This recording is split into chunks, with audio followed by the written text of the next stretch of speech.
Well, hey, welcome. My name is Isaiah Paine, the Government Affairs Director for the Spokane Home Builders Association, here with Dr. Sean Smitham. If you missed our first video, make sure you go back and check that out. But Sean, if you would just give us a quick recap, maybe someone already watched it and they're coming back to this, talk a little bit about what we talked about in our first session, and then we'll kick into part two. Sure. So we talked about how mental health crises have really been on the rise nationally as a result of 2020 just not being a normal year. So we talked about how our emotional regulation as human beings is based on an environment that's stable, predictable, and safe.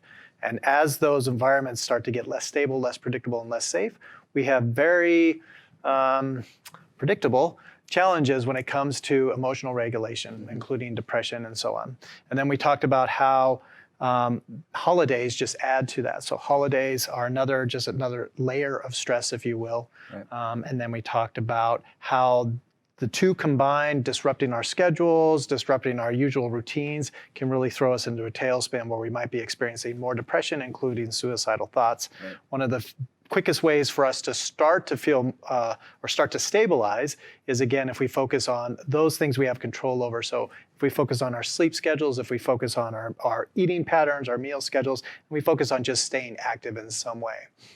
Yeah, that's very good. I know we're talking about, you mentioned these different environments that we're in. And so I think one of the helpful factors of this we need to think about is we have kind of our home life and our home self, and that has its own stresses.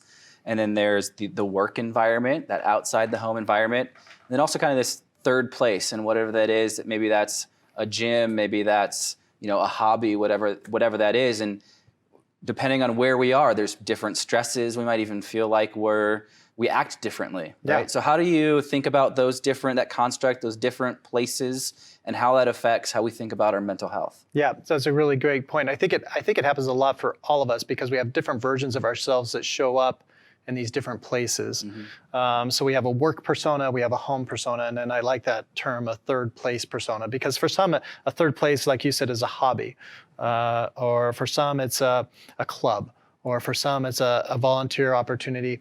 And the funny thing is that usually in that third place is when you feel most yourself, because you drop a lot of the presumed expectations that you think others have of you.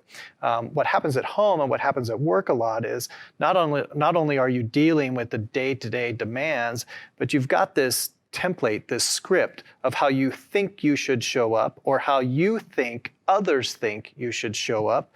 And that is a lot for your brain to try to process. So if you imagine your brain as a computer that's trying to run all these programs simultaneously, it's already running the COVID program, it's already running the holiday program, and now we start to add in more demands on top of that. Pretty soon things get really sluggish and start to break down a little bit.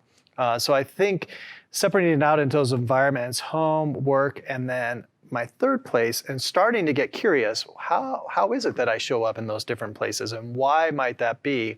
I think that starts a really good conversation, and that starts as an internal conversation. Why is it that I feel that I need to show up this way here, but this spot, it seems to be where I'm at my most natural and relaxed. What's different about that? And start to look for some of those differences. Yeah, and I really think it's important what you brought up, kind of the expectations that others have for us, that we have for ourselves, that we think other people might have for us. And it's certainly important to have that mental health conversation in all of those environments. Yeah. And so I think it's specifically, as I'm thinking about the workplace. Mm-hmm. So there are certain expectations and roles people have, and certainly stress and demands. Can you talk a little bit about that workplace environment and how we can have healthy mental health conversations in that environment, and maybe what things to look for inside that? We could take a really extreme example, say in Japanese culture, actually. It's not uncommon for people to literally work themselves to death. So they haven't left their office in days, they're not eating well, they're not sleeping well, and they physically will drop dead from exhaustion. That's the extreme example. Mm-hmm. But why are they doing that? They're doing that because there's layers of expectations that they think need to happen in order for them to be seen as responsible or be seen as a good worker in some ways. in American culture, we have very much the same sort of thing. And in American culture, a lot of it has to do with this idea of rugged individualism, particularly for men, but it also shows up for women as well. Right. Where we think that when I go to work, I can't be a human being. I have to be John Wayne. I have to be John McClane. I have to be the guy that has it all handled and is dealing with all the situations. And because I think that way, that's one of the biggest barriers for me to actually talk to my coworkers about what's going on, honestly, in my life. Mm-hmm. And that is a really huge impediment towards how people can deal with and manage their own emotions. We talked about it in the first episode, mm-hmm. but human beings are not designed to manage their emotions in isolation. Human beings are designed to co-regulate. So I ask you how you're doing because I notice something's different about you, and you tell me honestly about that. And as we start to have a conversation about that, our emotional states are co-regulating one another. In the work environment, very often we chop ourselves off from that, and we say, I have to deal with my own stuff all the time. And so I think that's one of the things that makes it challenging in a work environment. Same sort of thing happens at home, but right. for a different motivation, right? So if I'm the husband and I'm coming home, I don't want to burden my spouse. I don't want her to have to worry about things, whether it's finances, whether it's my emotions or whatever. Mm-hmm. But again, I've cut myself off from one of the most reliable ways for me to start to manage or regulate my emotions. And I'm also robbing my spouse of her opportunity to co-regulate emotions on the other side of things. Yeah, I think that co-regulation, I think, is a really helpful. We're helping each other, even if you're listening to someone or if you're sharing. It's a reciprocal relationship. That's right.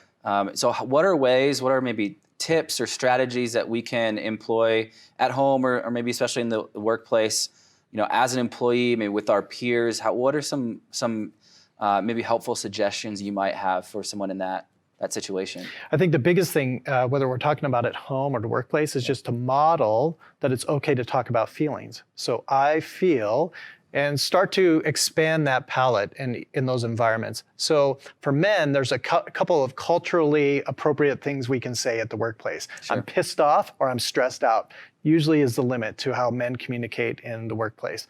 I need a drink. I need a drink, right? So yeah, exactly. But yeah. And so if we can start to expand the emotional palette, if you will, of what's acceptable to talk about, and we do it slowly, one relationship at a time. And I start to introduce things like, I was really happy this weekend because I got to do my favorite activity, whatever that is. Wow, I just found myself really sad because I remembered that a good friend of mine had passed away this time 3 years ago, and I have found myself thinking about him. That is a way for us to start to signal to others around us that it's okay for us to talk about those type of things. Or calling people out in a gentle way when they start to use humor to kind of distance themselves from an emotion. So that typically, again, for men, they'll show up at a work site and they're bantering back and forth, and they'll use sarcasm a way of distancing, or humor as a way of distancing themselves. Mm-hmm. And so maybe not in front of everybody, but to be able to pull them inside and say, hey man, I know you were joking about this earlier, but it seems like there might be something underneath that. Do you want to talk about it?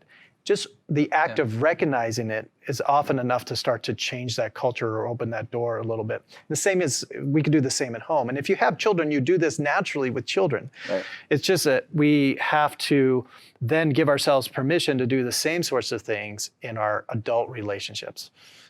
That's the hard part.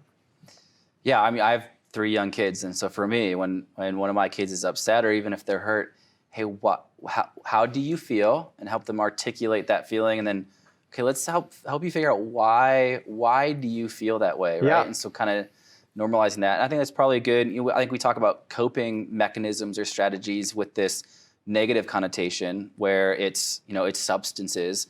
But really, when you say that conversation, it's also a coping mechanism, right? It's a way to deal with and work through it. But are you choosing to do that in a positive way or in a way that's ultimately harmful, right? Yeah, and I think you're right. Again, that is another impediment for people reaching out for help, because this whole idea of coping means that something's wrong or something needs to be fixed, right? And so if we can start to change the conversation of just it sounds silly, but co-regulating, coexisting, just doing life together. I mean, human existence is hard. And emotions are not something that we intuitively know how to manage. We learn how to manage them within community and just conversations. And so when we can approach it as something that's just co-regulating, helping one another, I think that's the better approach versus coping skills, because coping skills immediately start to trigger us because I somehow am broken or flawed or failed in some sort of way. Right. And we will do anything to avoid feeling like that. Yeah. I know too, as we talk about the workplace, there's the different dynamics, and there are people who are responsible to lead, maybe employers or supervisors, managers, whatever that title is. But what are maybe some tips that you have for people who want to make mental health a normative part of a culture at work? Where do they start? How can they build something like that to help provide that environment and space for people? Again, I think one of the first things is just to model that. But then I also think making wellness a focus. And you can do that in a variety of ways. You can do it in really structured sort of ways. You're rewarding employees for having a gym membership, or rewarding employees for meeting certain health goals.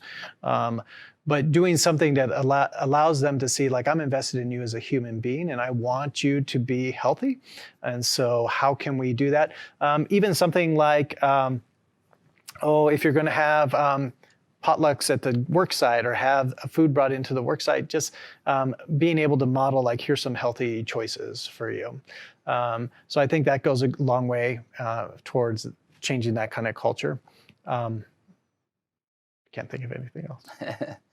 No, that's super helpful. Appreciate your expertise and sharing all that. I do want to make sure we don't, at the end of this conversation, this segment here, certainly if you're watching this and you feel like, man, I have something going on that I'm not really sure how to deal with, I need somebody to talk to, I need someone to text, and you don't feel like you have someone in your life right now that you can go and do that with, we'd love to provide you some resources. Do you have those numbers with you again that we can make sure we share? If that's where someone's at, we want to make sure we provide that resource. Yep. So if you're more into text messages, you can text 741-741. That'll give you 24/7 access to a crisis counselor who will text you back and forth, just to make sure you're doing okay and to help guide you on the next steps.